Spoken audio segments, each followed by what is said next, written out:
Welcome to this groundbreaking session about the new generation of smart cities, which organized and collaborate between Trend Research and Advisory and Muharram Partners for Public Policies. Please welcome Dr. Muhammad Al Ali, CEO of Trend Research and Advisory, to the stage for the welcoming remarks.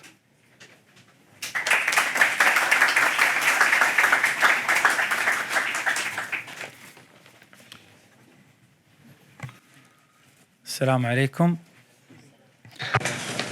أيها الحضور الكريم، يسعدني أن أرحب بكم جميعا في هذه الفعالية الجديدة التي نعقدها في قلب مؤتمر كوب 28، الحدث العالمي الأهم في مجال العمل المناخي الذي تستضيفه دولة الإمارات العربية المتحدة، وذلك بالتعاون مع شركة محرم وشركائه للسياسات العامة والاتصال الاستراتيجي، وهي شركة غنية عن التعريف، إذ تولت تنظيم مؤتمر الأطراف كوب 27 في شرم الشيخ المصرية العام الماضي. واسمحوا لي أن أعبر بداية عن الترحيب والتقدير لهذه النخبة المميزة من الخبراء والمشاركين معنا في هذه الندوة الرائعة، وهم من أصحاب الإسهامات العلمية والعملية في التأسيس لمدن المستقبل الذكية والاستدامة، هذا المفهوم الذي أصبح متداولا وهدفا لكثير من الحكومات الساعية إلى تحقيق التنمية المستدامة وتحسين جودة الحياة لمواطنيها. أيها الحضور الكريم، إن التطور العمراني والوتيرة السريعة للتوسع الحضري وتغير المناخ وزيادة الطلب على الموارد تفرض ضغوطا كبيرة على البنية التحتية الحضرية والأنظمة البيئية أيضا. ومن أجل التصدي لهذه التحديات علينا أن نعيد التفكير في كيفية تصميم مدننا وبنائها وإدارتها، ونحن هنا بحاجة إلى إنشاء مدن ليست مستدامة فحسب، بل قادرة على الصمود أمام التحديات المستقبلية المتغيرة أيضا. وتقدم المدن الذكية نهجا واعدا لتحقيق هذه الأهداف، فمن خلال الاستفادة من التكنولوجيا الحديثة يمكن للمدن الذكية تحسين استخدام الموارد use the resources in a better way, and also to limit the pollution, and also to work on with the reinforcement of all these citizens. Besides building the new cities, sustainable cities is not only for technology, it's also related to having a new vision, mutual vision, mixing between using the technology of knowledge and communication and also the efficiency of the services. The ability for compete while actually achieving the goals and the needs of this generation when it comes to the economic sustainability, social, and also the culture, and also working with all the stakeholders when it comes to the change scope. This forum and this session is actually a very important and critical stage in sharing the experiences and the knowledge and the conversations for the new systems that are sustainable. And I'm sure that all the ideas here will be resources that are very important, and we'll be working on having a cultural system that is more prosperous. Peace, blessings of Allah be upon you.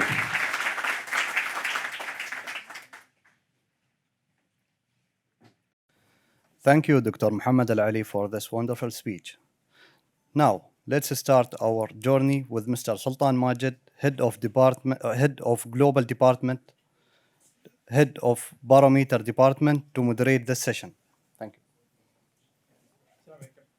السلام ورحمة الله.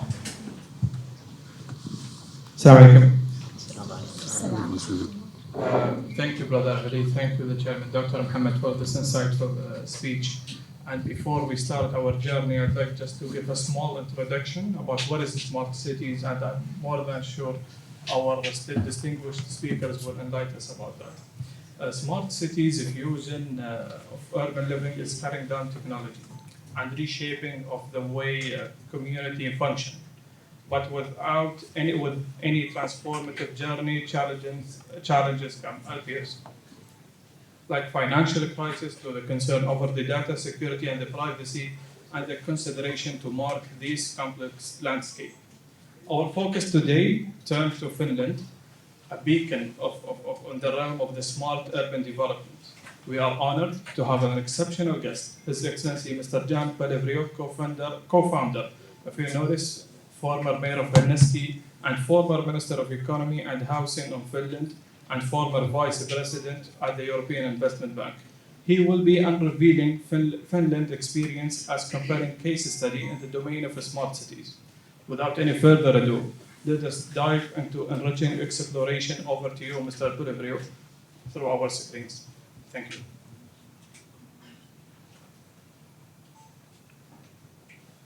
From Finland, from the countryside of Finland, the winter actually came quite early this year in Finland. I'm witnessing a lot of snow at my backyard, and actually a temperature which is minus 10 degrees Celsius, just showing that we are facing different kind of challenges all around the world and then different parts of the world. But the common denominator still is that we all, and especially cities who stand in the forefront in tackling all kind of global transformations, we need to seek for a more sustainable world. I'm actually very convinced that those societies, and especially those cities who are able to become the most sustainable ones, will also be the most successful ones, that there will be a big correlation between those. Let me start with a short personal story. It was, I think, 2019, when I was the mayor of Helsinki. I was most probably the first man on earth who received a lunch delivered by a drone. It was a alphabet company, Wing, which kind of service in the Australian countryside, but after that chose Helsinki to be the first urban environment, first city where they wanted to pilot and test that service. There were certainly several reasons why Wing chose Helsinki as the venue for its pilots. They needed a reliable, functional, well-working society, a sustainable one, and several other things. Also, including the fact that we in Finland, we have a quite favorable aviation legislation. I did not tell this because this would have been so super special in any kind, but because of understanding that you actually need a quite comprehensive approach and a quite holistic view in order also to be attractive from a company like this. And also in order to showcase that policy frameworks and regulations can support the integration of technology, and that fostering public-private partnerships actually plays a big role.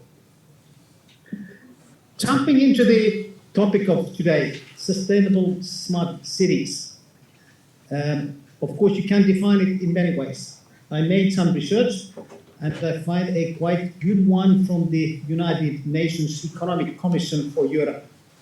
According to them, a smart, sustainable city is an innovative city that uses ICTs and other means to improve quality of life, efficiency of urban operation and services, and competitiveness, while at the same time ensuring that it meets the needs of present and future generations with respect to economic, social, environmental, as well as cultural aspects.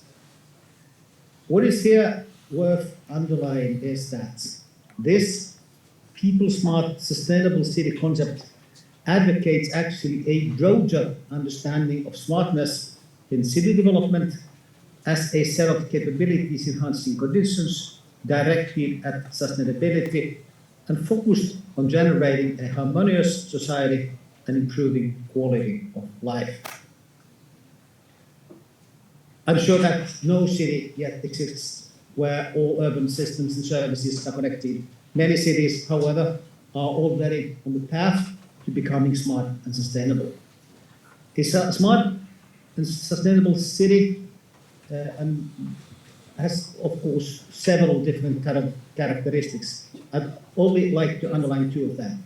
The first one is that it adopts a holistic leadership model where sustainable smart city solutions are not made in a vacuum as single projects, but are the guiding light throughout city development at all levels.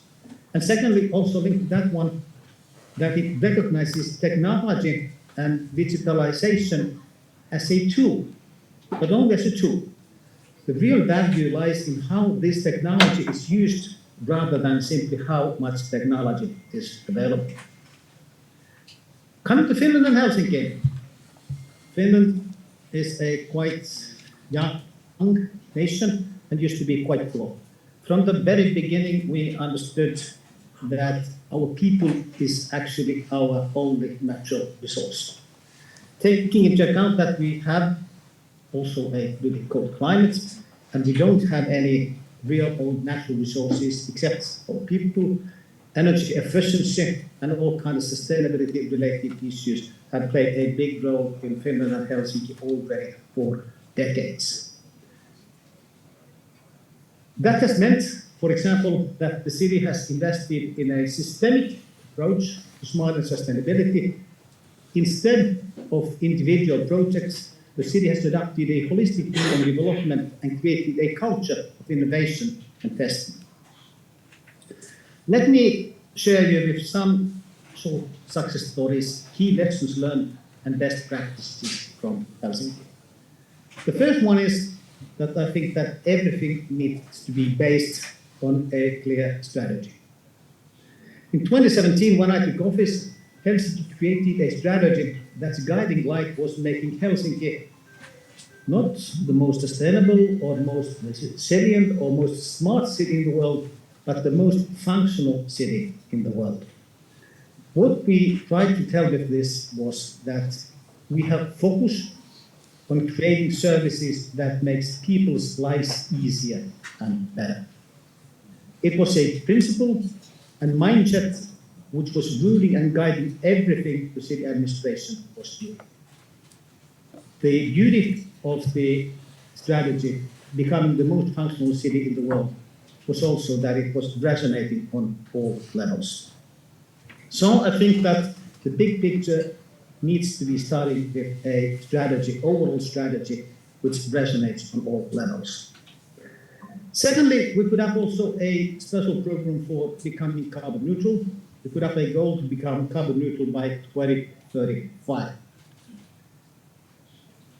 The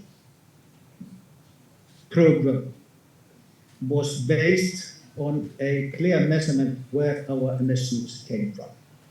And after that, we could have an action plan consisting of 147 concrete action points meeting all the emissions.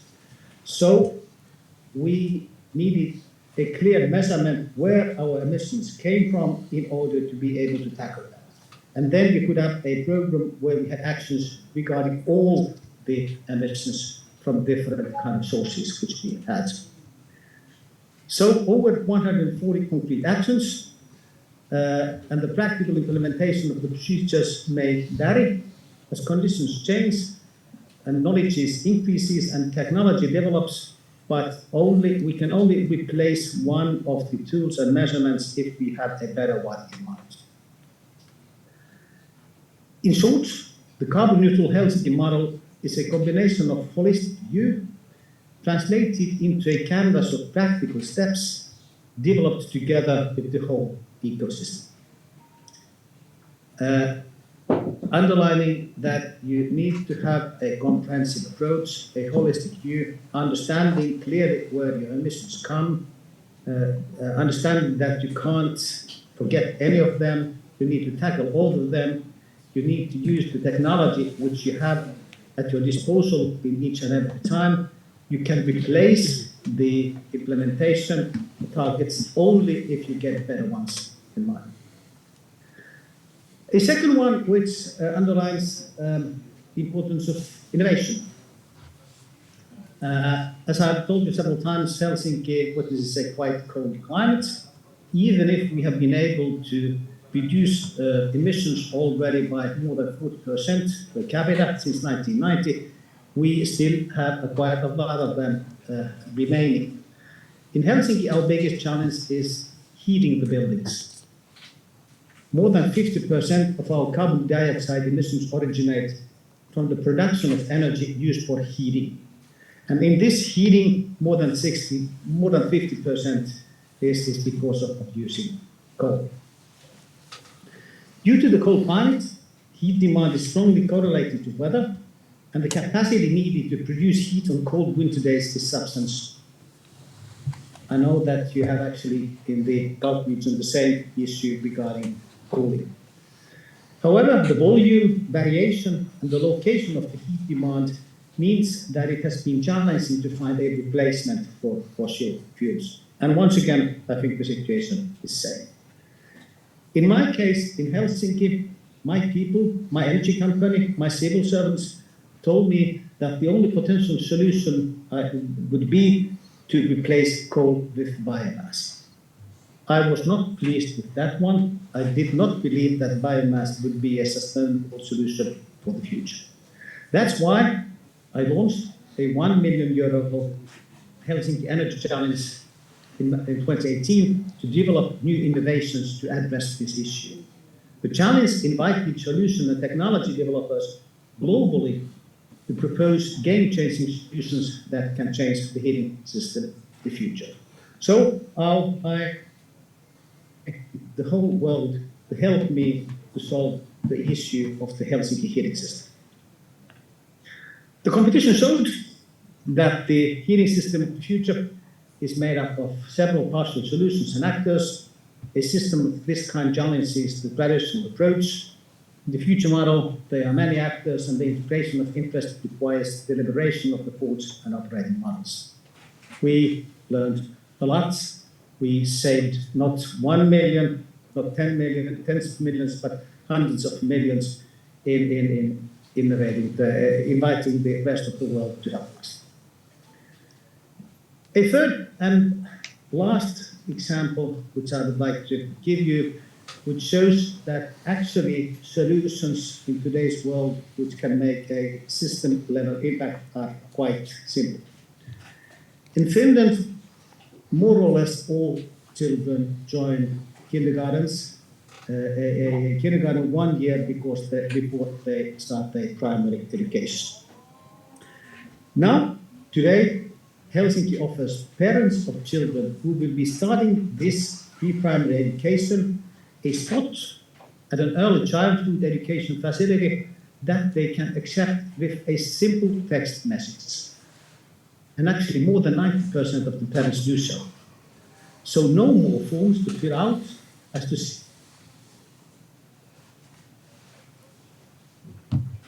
notifications via SMS, and will later expand to a handy mobile application. One simple text message will secure the child's placements inside the class. If the parents do not want the placement offered, they are free to contact the city to negotiate the different arrangements. This may sound as very simple, but of course, in order to make this possible, you need the data regarding the kids in the age, you need the data regarding their parents, you need the data regarding the mobile phone numbers of parents, and you regard the data regarding the education facilities. And you need to be able to combine these. And then, because it's not only a technology issue, you also need a society based on trust, which enables that the parents actually accept the offer they are made. Ladies and gentlemen, a functional, sustainable smart city has many benefits and positive impacts. It builds trust, it cuts red tape and the need for bureaucracy, it enables the city to make data-based decisions and create more efficient governance models, it saves people time, it creates resilience and the ability to prepare for disasters and changes in the environment, it creates efficiency to city functions and infrastructure. Emerging technologies will most likely play a fundamental role in the development of sustainable smart cities. They are, however, only tools. What you need is a truly comprehensive approach and a holistic people-centered view and a culture which encourages public-private partnerships. Thank you so much.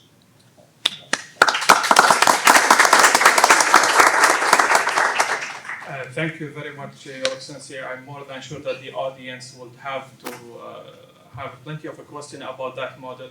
Now I'd like to introduce to you, ladies and gentlemen, our second speaker.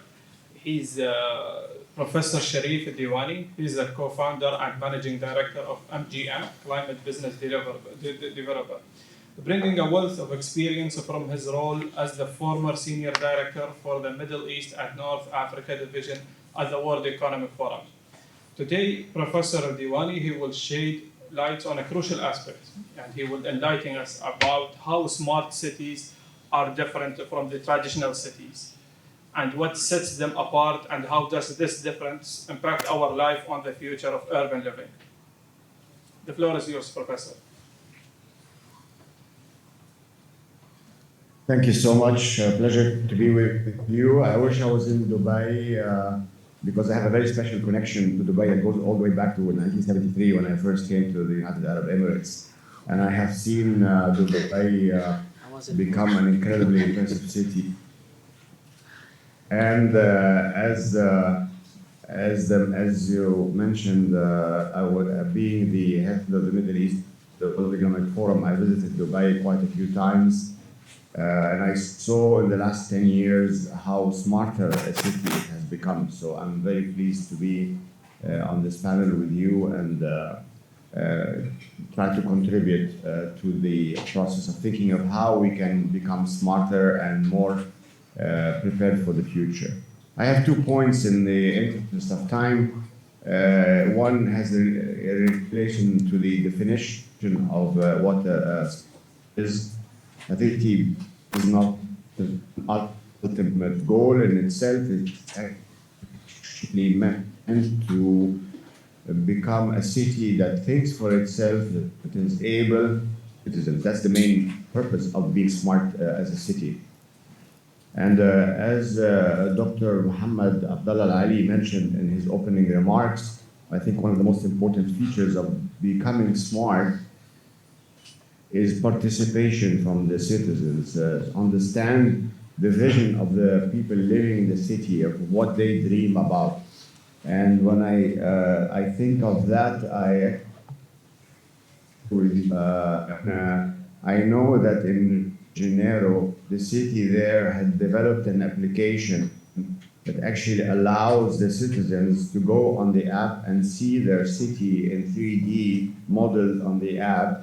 And the city has a plan for an urban renovation. It can actually see it in augmented reality on the how affect city landscape and the impact the lives of people. And then they can vote through that application.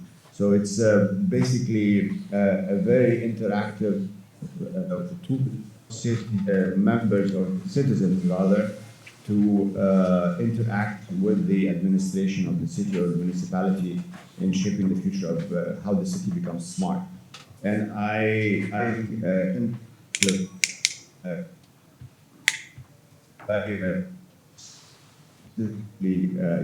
can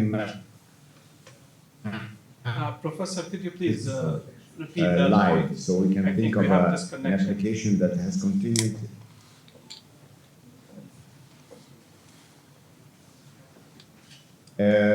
Okay, I was saying I would like to see an application that allows the citizens of Dubai to map their dreams continuously on an application that they can download on their phones and interact with the municipality of Dubai on a constant basis to map the dreams of how they want to get smart. Is my connection okay? Yeah, we can hear you very well. Please continue. Yeah, very good. Okay, that's my first point, is that participation is quite important. I fully subscribe to what Dr. Muhammad Abdullah Ali mentioned in the opening remarks, that participation is quite important. So I'd like to think of some solution, or I think that the technology allows us to do so. The second point regarding smart cities, I think the evolution of smart cities and sustainable cities concept has really evolved over time. And I think the most important evolution happened in the beginning of 2008 and then escalated a little bit further and further, and now is extremely stark and very obvious to us, is that cities, being smart as a city, is actually the most important thing to deliver a quality of life for a citizen. Is the city has to be resilient, because we have witnessed shocks throughout the world, starting from the financial crisis in 2008 and the food crisis following that. And then we had also recently the pandemic, and now we have climate risks that have been living with us for the last decade and are becoming extremely severe. So the idea of being resilient becomes, in my opinion, a core quality of a city that a smart city has to strive to become in order to deliver a quality of life for its own sake. Think about it in terms of the systems of urban life, whether it's business, transportation, entertainment, housing, infrastructure, safety and crime. All these things are part of an ecosystem of a city. And we have to think about it in those terms, that resilience comes across all of these. So, for example, given the climate crisis and this how serious it has become, and also the top event that we are speaking in, COP28, I think infrastructure it seems to be the most vulnerable to climate shocks and climate crisis, and the idea of being resilient requires a very, very important evolution in the business model of a city, because to be able to be resilient in infrastructure, you need redundancy.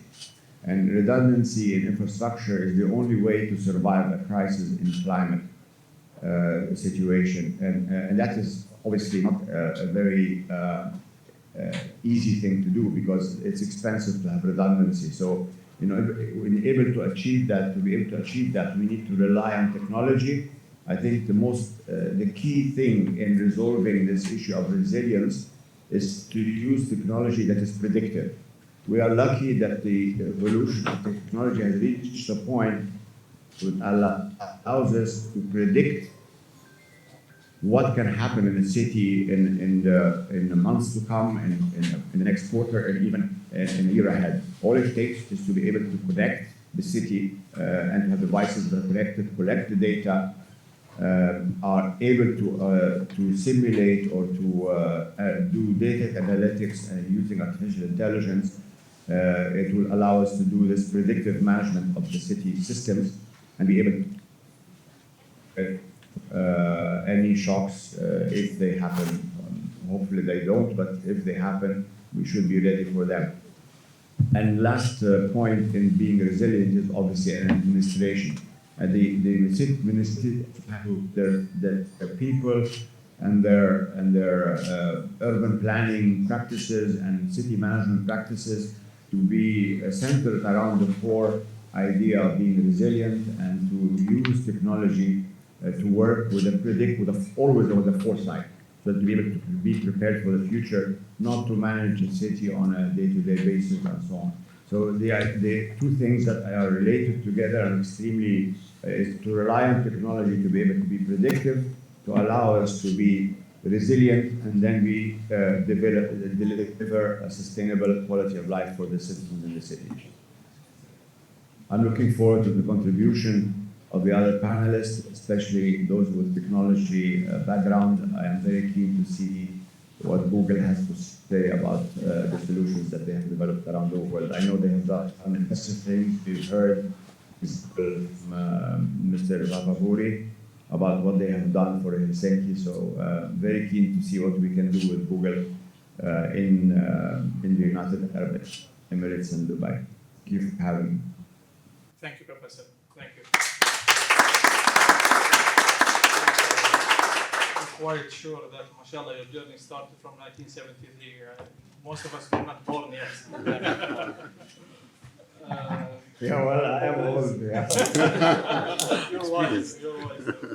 Our next distinguished speaker is Excellency Dr. Mohammed Al-Kuwaiti, Head of Cybersecurity in the United Arab Emirates.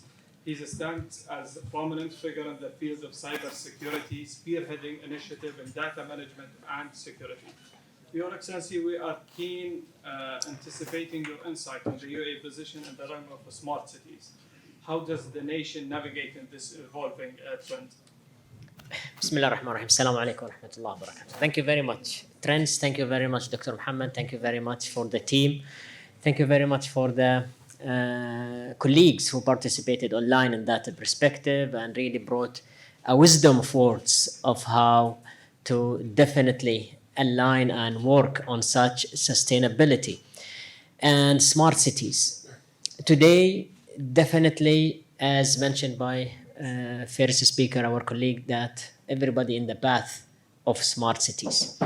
And definitely be it sustainability, resiliency, security, quality of lives, as mentioned by the professor as well, are really a component of an important aspects of our cities. Now, guess what? We live in a smart city, regardless of what's actually everybody is mentioning in that perspective. UAE, with the vision of the leadership, is aiming towards being a smart nation, as a matter of fact, not city. We are going to, inshallah, fulfill many of those visions and that perspective. We've seen how COP28 really started with action. And this is the new things that we bring here in the table. We are definitely making those COP of Paris when they put all of those agenda and aiming towards actually executing many of those agenda. This is where it is actually a launching point for not only the fund that was really committed in that perspective and the pledge of so many, more than 50 billions actually as per yesterday's count, and continuing in that perspective. All of this, as a matter of fact, the savior of that planet, the savior of our planet is and will be one is the humans who actually innovate and really create those technologies, and second is the technology. Definitely we lean towards those technologies, lean towards so many partners who help us on really bringing those technologies to fulfill so many aspects that are important to us all. Today we are blessed, or we are actually blessed with the great leadership where we finish so many things out of our mobile. We don't need to go and finish or do so many of those aspects here and there. Even the food, the order, even the services, the fines if someone or the renewal, many of those aspects are done in a simple application that we actually go and do that. We definitely depend on data, as Professor mentioned. Follow the data, and we've been following this data for the past some time, as a matter of fact. UAE is as well pledged to be a hub of data in the whole region here. We are partnering with so many partners to build up clouds, regions in the area here. Alhamdulillah, we've seen so many commitment with so many partners who are actually bringing this to reality. Those are the enablements of such smart cities. Those are the infrastructure we need. Those are the sustainable type of energy that we need to in order to empower so many of those aspects and accelerate us to go towards that smart cities. I believe you've heard of the largest solar cell, for example, solar panels here in Dhafra, just recently opened. More than 2 giga of watts actually providing on that perspective. You've heard of Baraka. And here you're talking even more of gigs of watts actually providing, and really used such renewable energy to empower so many aspects here. And there are so many initiatives, alhamdulillah, taken in reality, as a matter of fact, here of UAE with the great initiatives that were actually fulfilled in that perspective. Are we there yet? No, definitely we are. I will agree in the path of really being smarter and smarter every day. And that's what we are actually all about, really innovating and really saving this planet as more and as possible as we can. Now, given the fact that as well we we are or live in a technological, continuously type of changing world, and giving the fact as well, I lead the cybersecurity in that perspective. Resiliency, security, safety are the most important things that we need to fulfill and ensure for our people to actually really live happy ever after, and for the companies, be it small, medium, large, in that perspective, and really boost their business here in country and have it as a pivot to the whole region. And that's what we are actually ensuring, such a security. Data privacy to us is a red line. It's an important aspect that we definitely always try to fulfill. Cyber attacks are increasingly happening across all of this since we moved to that digitization, since many of the industrial control systems and many of those sustainability technologies will definitely use such industrial control systems, will need to be protected, will need to be really resilience, as the professor again mentioned in that perspective. It's an end-to-end resiliency, and that's where we come with the great partners, really in fulfilling the cybersecurity aspects of those infrastructures. Cybersecurity of the use of AI, for example, to really leverage all of this big data that we have. We will never be able to comprehend all of those great, large amount of data. And this is why we use such AI. And yes, we use it already. But guess what? The adversaries as well use AI. There is the deep fake, as we hear so many of those. There's the deep voice as well. There is the APTs. There are the ransomware. Recently, ransomwares are using, as a matter of fact, AIs or generative AI to actually go and exfiltrate or invade many of those privacy or data breaches here and there. So while we're moving toward that sustainability and smart cities, while we are transferring all of our things towards that cloud, and definitely we need to do it in a very careful way. Being vigilant is our goal. Being a culture and building that culture is what we started here with so many initiatives. Cyber Pulse, for example, one of those initiatives that allows us to really use the cyber across all of our daily life. There are as well cyber sniper training for leaders in that perspective, allow them to be great and have a simple hygiene of how to use technologies. Our kids use technologies more than we do, and they are, as a matter of fact, the next generation who will lead those smart cities. And this is why we need to empower them and equip them with the right technologies, with the right culture, as a matter of fact, even before technology. And that's what we're doing. We have great partners with us here, and I'm sure they are fulfilling and helping us across many of those pillars. All what we need to send a message of a cybersecurity culture is needed while we move towards that smart cities. We need to ensure our data is secured. We need to ensure that the infrastructure, the industrial control systems, the critical infrastructure that we will depend our life on in order to turn that a smart city across all sectors, be it aviation, education, healthcare, be it even in the energy, electricity, water, or nuclear, any of those will definitely depend on technology. And that's why we're moving towards the smart and safe, secure smart cities. We cannot do it ourselves. We definitely need everybody in that perspective to help us to achieve those smart cities. So thank you very much, and sorry for my lengthy.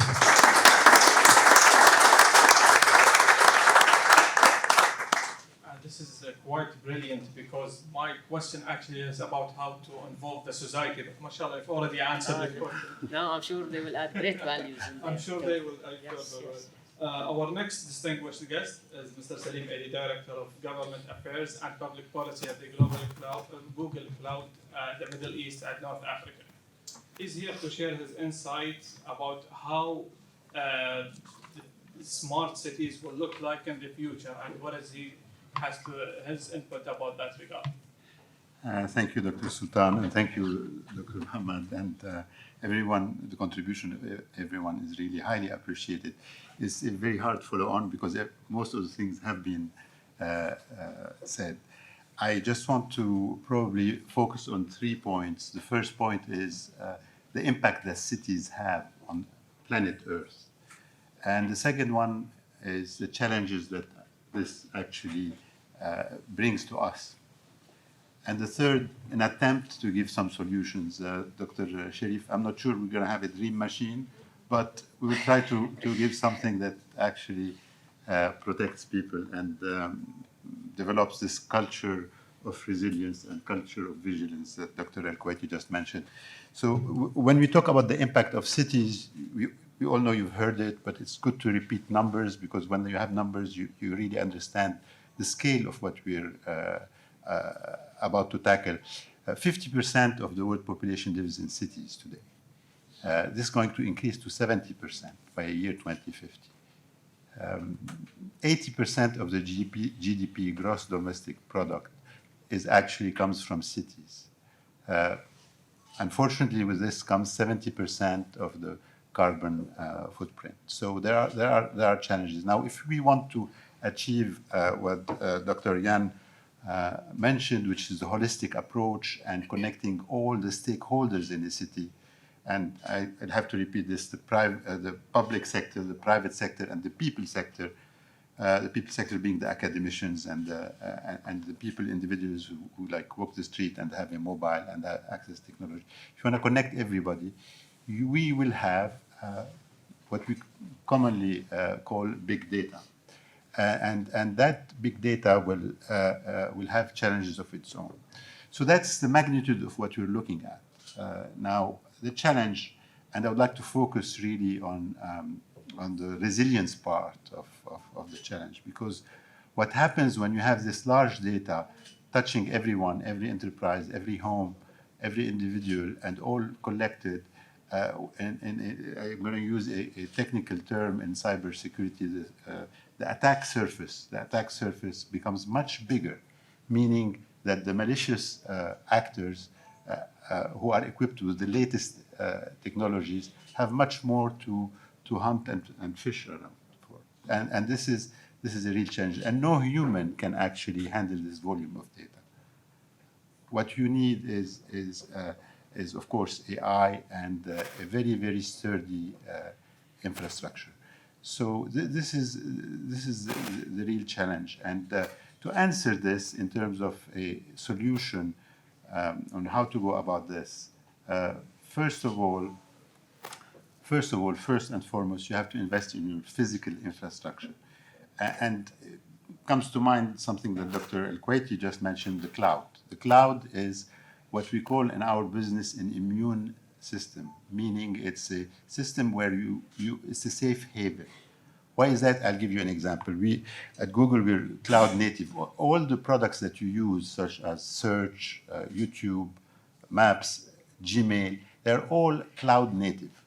What does it give you? It gives you scalability, meaning you can really go after billions of people. Actually, we have 8 products that are used each day by more than 1 billion users worldwide. So just the scale is enormous, right?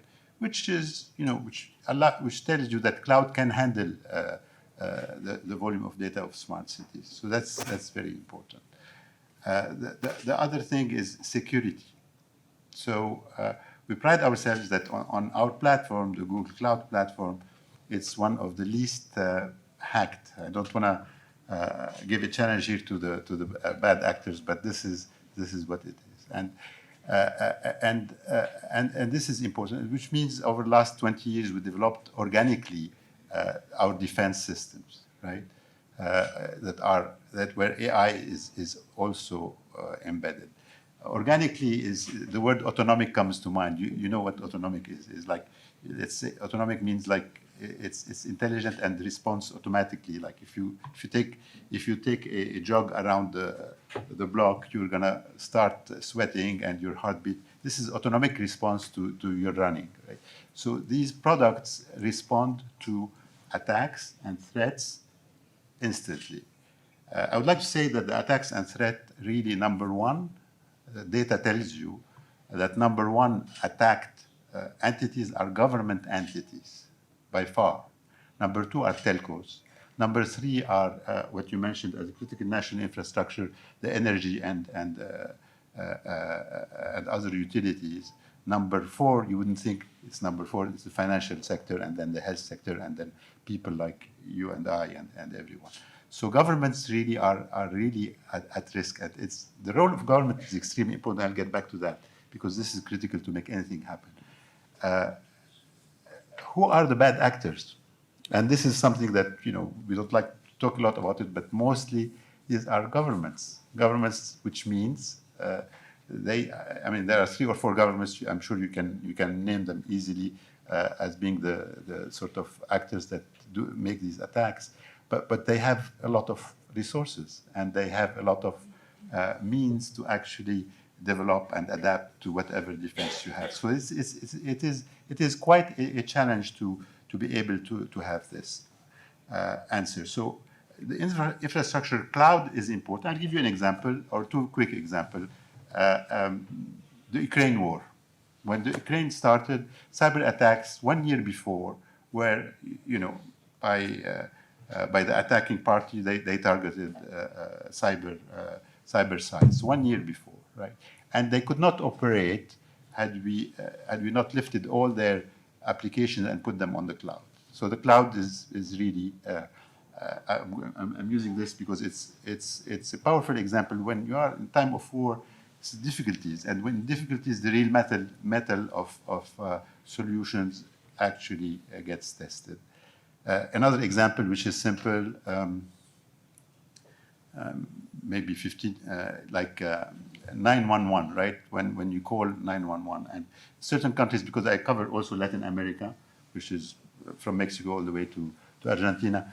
In Latin America, you have a lot of issues in terms of physical security. So you put cameras everywhere, and then those cameras will monitor the bad actors, right? This is physical security. But those cameras, they generate so much volume. And who's going to look at these cameras? I mean, it's impossible. You have to have AI to look at it. So today we're looking at solutions at that level, and only the cloud, which is really has unlimited practically capacity to both handle storage, compute, and AI, right, can actually address this. Actually, today the country I'm thinking of, I cannot share with you, but they have issues because it's like leaking from everywhere. They cannot have the proper solution. On top of that, you have to have really intelligent software for threat intelligence. You should know where the threat is coming from and what type of threat and all that. And then what is the response and how you're going to respond quickly. And those things, there are a lot of solutions. Maybe I don't mean to do any advertising, but I have to say, maybe if you've heard of them, like Chronicle and VirusTotal and Mandiant, these are all solutions that people are really specialized. On top of the cloud, they're really specialized in cyber attacks. So that is the infrastructure. The second answer to that huge challenge is something that was alluded to by everyone. It is the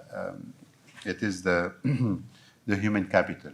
So what's happening is that when it comes to cybersecurity, there is not enough talent around.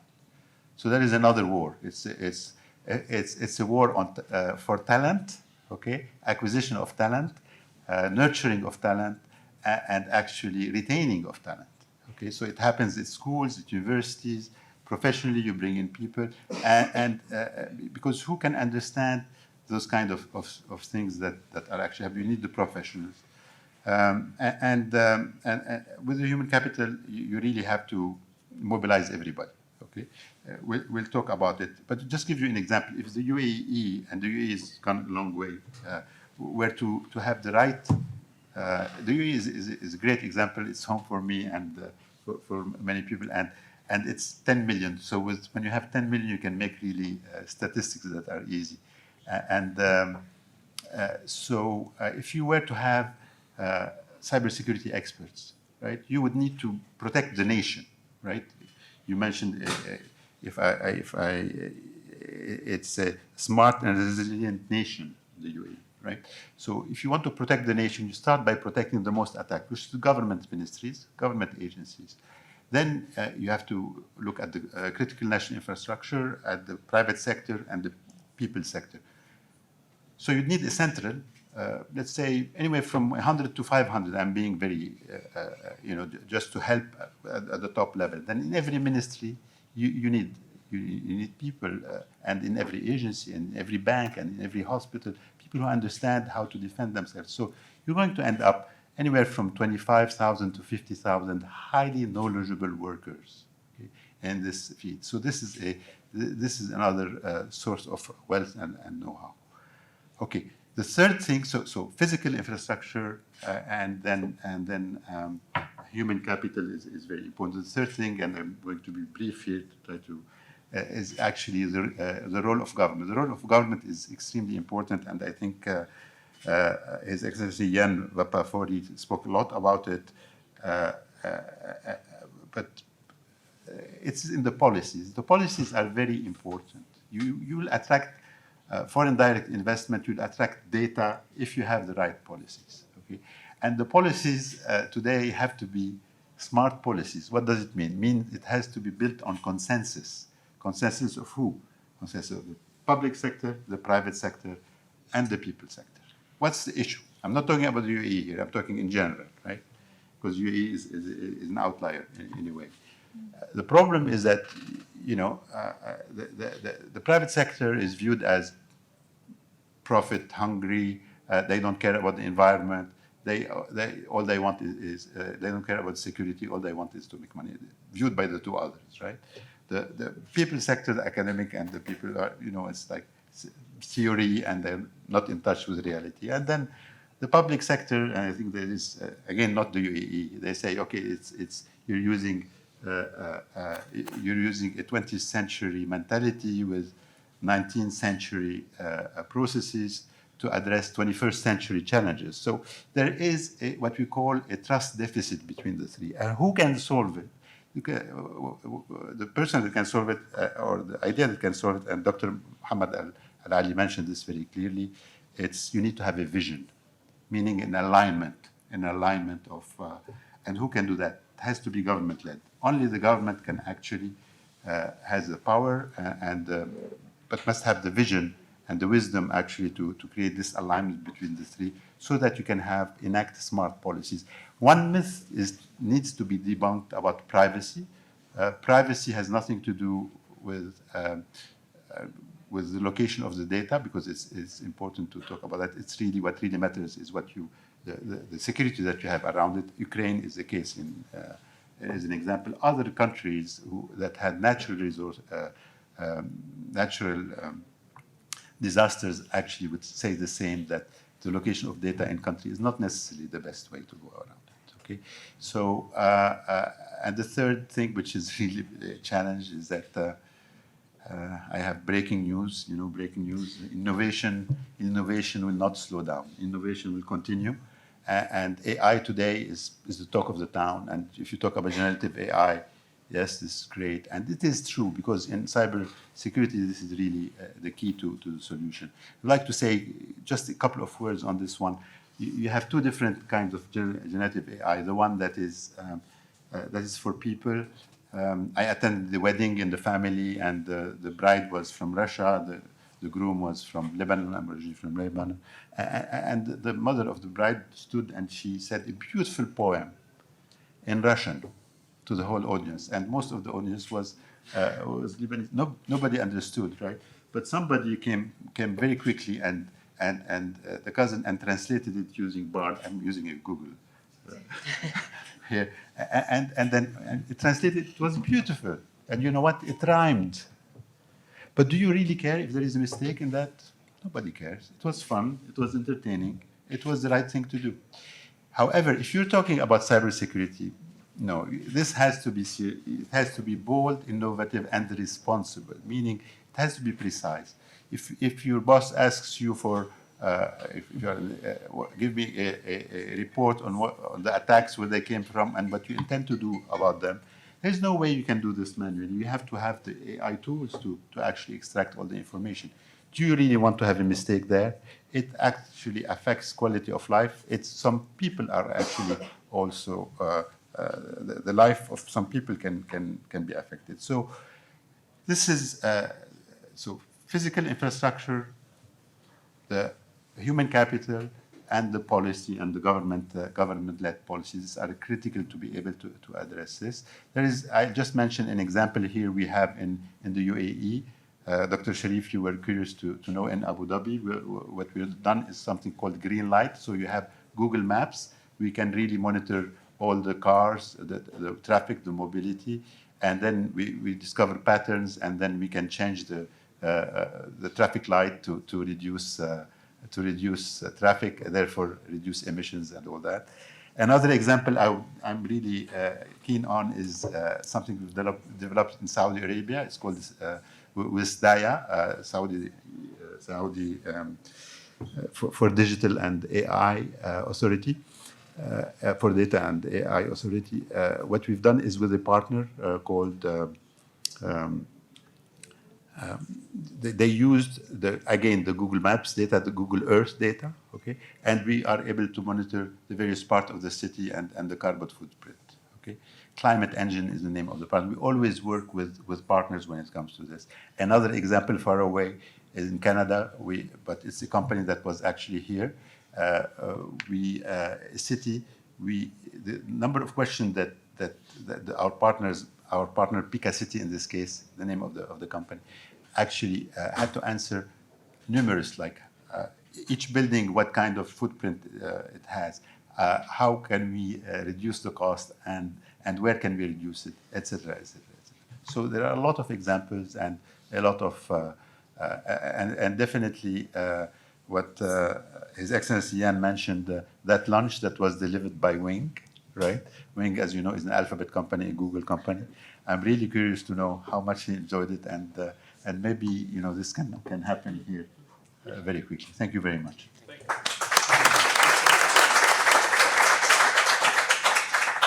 Thank you for inviting us, Mr. Salim. Our esteemed guest speaker, Dr. Hassa Jawi, the Acting Director of the Study System Department at Dubai Municipality, plays a pivotal role in steering toward the realm of smart cities. Dubai, كوكب آخر.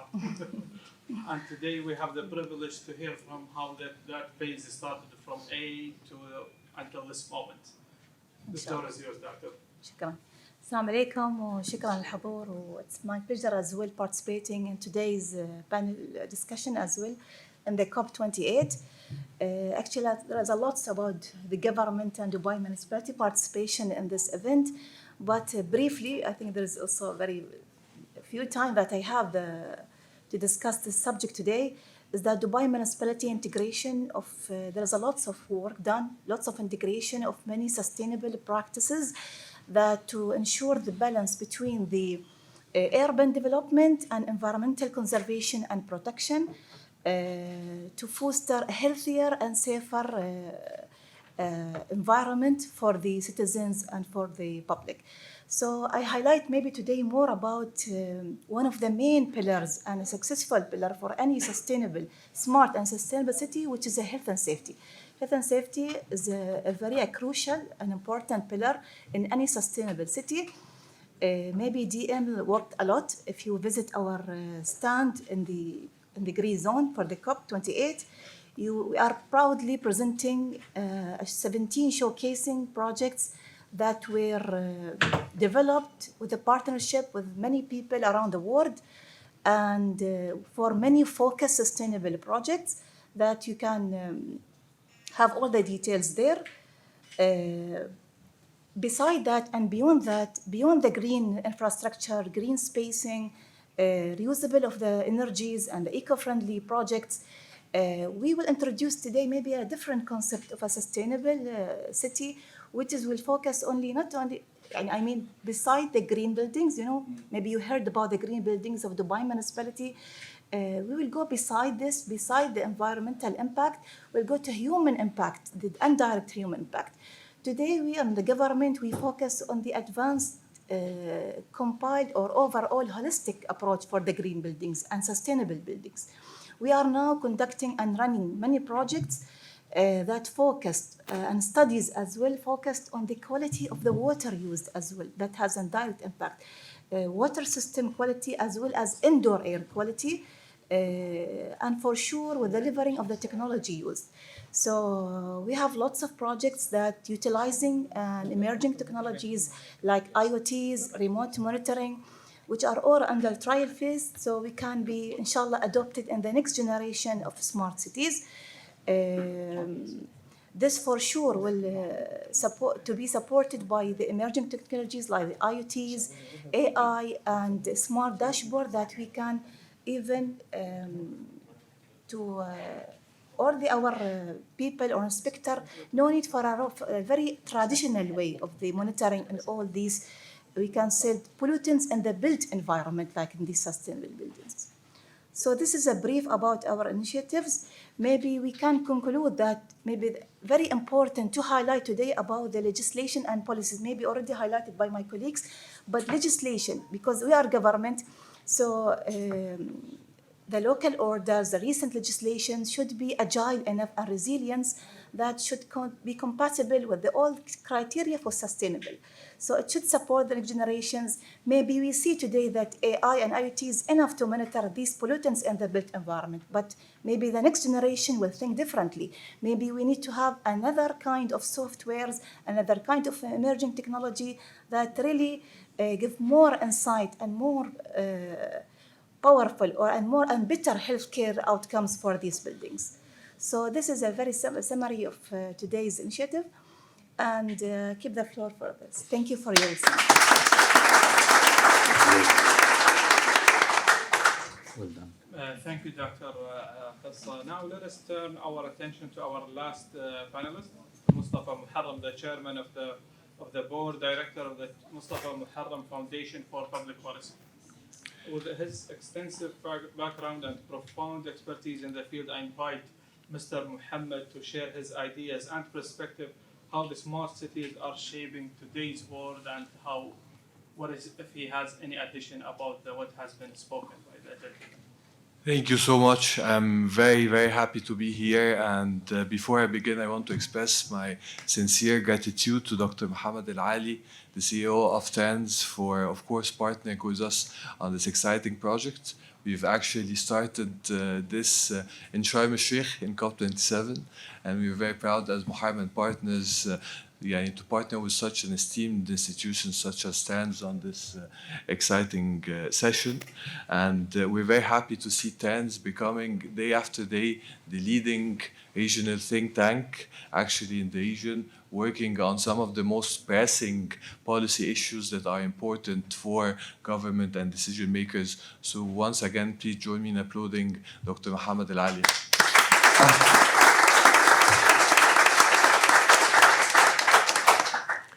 So today we are going to discuss quite a sensitive topic in my point of view. So the intersection between technology and policy is, for me, not actually a peripheral issue. It's a core issue that will define the future of smart cities and maybe not of humankind, if I may say. And the debate that is happening now around the world, whether in the US or in Europe or actually in many other places in regards to AI is important, and how to regulate AI, because we suddenly realized as human beings that we're creating some dangerous things here. And we need to be very careful about those things and how we are deploying them in our society, making sure that we are able to maximize and optimize the use of technologies for things like sustainability, driving economic growth, and all of the great things that actually smart cities provide to societies, but at the same time being very cautious, as my colleagues actually noted today, regarding threats, when we talk about cybersecurity, regarding different issues that we need actually to be aware of. So what's the role of policy here? Policy is very important because it allows us to regulate the use of this technology effectively and making sure that we're channeling actually those technology in the right direction. Smart is a moving target, I would say. So we can't say that we've reached a smart city status and that's it.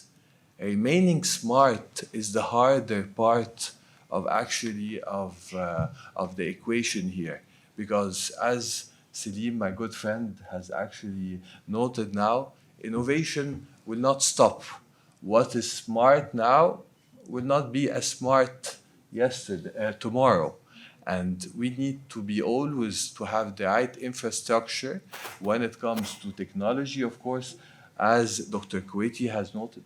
And of course, as Selim also noted, the policy and the mindset that allows an evolving ecosystem and the ecosystem to continue to evolve and provide an enabling environment for this technology to be deployed and to be used. Now, what are the kind of policies, and let us go a little more in depth regarding the policies that government, I'm a policy advisor, so I'm always obsessed about giving recommendations to government. It's actually quite important. So first, of course, when it comes to infrastructure and connectivity, as Dr. Kuwaiti mentioned, cybersecurity regulatory frameworks are now critical. This is not an option anymore. Government needs to very quickly modernize their cybersecurity frameworks, making sure that they are enforced and very strong, and of course working with the private sector and society for them to upgrade their level of preparedness in order to be able to actually of course respond to any threat. The second frameworks that, of course, societies needs to look at, including here in the Middle East and Africa region, which is data governance and data privacy. Now, smart cities, when we're talking about them, we talk about getting so much data, big data, as Selim was mentioning, how we are using this data, and not only government. We trust government, but at the same time, we've got many private sector players that are involved as part of controlling or processing of data. There need to be the right controls on actually the ability, of course, of companies and different players to use the data of private citizens. Third component is cloud policy. And cloud policy is critical right now. It's not an option anymore. Again, in order for us to be able to keep up with the technology that is being provided and with what cloud is offering in terms of infrastructure to things like AI, blockchain, and other very important things, now having an enabling regulations for cloud, in my point of view, would be the single most competitive factor for any society in the region when it comes to being the smartest city or the smartest ecosystem that we could talk to. Government needs to work effectively on enabling cloud technology for actually its companies, its partners, and its citizens to be able to use the different technologies that big technology companies such as Google and others has to offer, of course. Now, interoperability and standards are also vital, of course, for seamless communications, including on issues such as transportation and energy, as well as other sectors.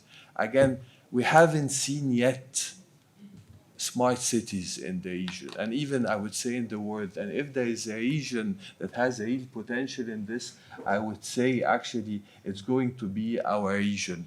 Again, building this interoperability between, for example, Dubai and other cities in the region, such as Cairo, such as actually Morocco, such as African countries, this would allow significant innovation when it comes to trade, when it comes to payments, when it comes to several key industries that are important and will allow Dubai or any other city that would adopt actually this model to be the hub and actually of the region when it comes to business, trade, and other economic activities. Now, how to do it? So where to start? It's always the question that I get from different governments that I meet. Where to start when it comes to integration of technology and having those policy frameworks? First, you need to experiment. This is very important. Experimentation in what we do is not bad as long as it's in a controlled environment. So having those regulatory sandboxes in place in different cities are quite important because it will allow government to see the benefits of actually those technology and how to implement them before deploying them, of course, in the wider society, and having regulators, as Dr. Kuwaiti, being able to assess, of course, the challenges, the threats, and work proactively on them. The second component is, of course, robust data protection and privacy law. You need to get your privacy and your privacy laws right. This is the most fundamental, actually, policy framework that any society or city needs to get right in order to build the right infrastructure for its smart city. As my colleagues and friends mentioned, collaboration and partnerships are fundamental. They are a must, not an option anymore.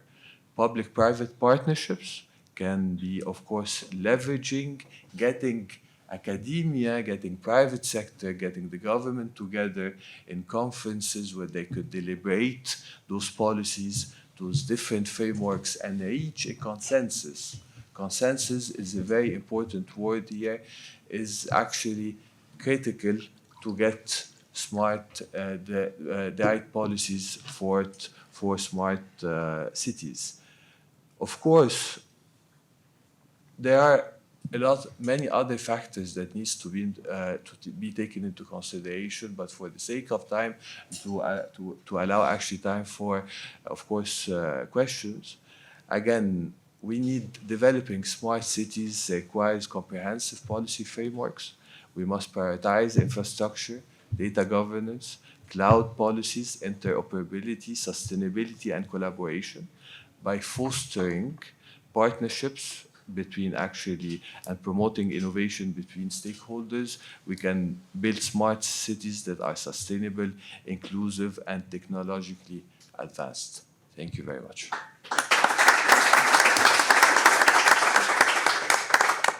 Thank you, dear panelists and distinguished guests, for this insightful discussion. Now it seems we are running out of time. Otherwise, we would keep speaking and expanding our horizon. I've just taken several points that conclude all ideas. It must that we have a clear strategy and we have to have a public involvement. At the same time, we need to equip the society fabrics and the involvement of the AI. On behalf of the chairman, Dr. Mohammed, thank you. I extend a heartfelt appreciation for your good self for sharing this valuable insight. And also I want to express our great gratitude for our attendee audience. Thank you very much.